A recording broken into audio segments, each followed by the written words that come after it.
महाराष्ट्र क्रांती news, आवाज सर्वसामान्यांचा। भावडे फाटा येथे एसटी बस भीषण अपघातात पादचारी ठार। देवळा तालुक्यातील भावडे फाटा येथे एसटी बस आणि प्रवाशाचा भीषण अपघात। एसटी बस क्रमांक MH14K0245 भावडबारी घाट उतरून अवघ्या काही अंतरावर भावडे फाटा चौफुलीवर देवळ्याच्या दिशेने जाणारा प्रवासी निंबा केदा भदाणे राहणार कापसे वर्ष अंदाजे 60 यांना बस व प्रवासी यांचा एकमेकांचा अंदाज चुकल्यामुळे मोठा अपघात घडून आला।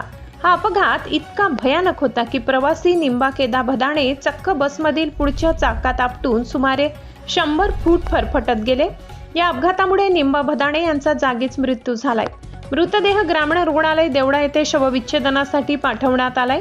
देवळा पोलीस स्टेशनला अपघाताची माहिती मिळताच पोलीस हवालदार चौरे व त्यांच्या पथकाने घटनास्थळी धाव घेतली।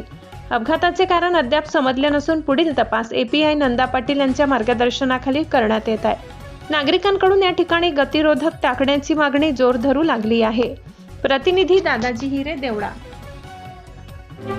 अशाच नवनवीन बातम्या पाहण्यासाठी आमच्या महाराष्ट्र क्रांती न्यूज या YouTube चॅनलला लाईक करा, सबस्क्राईब करा आणि बेल आयकॉनला प्रेस करा।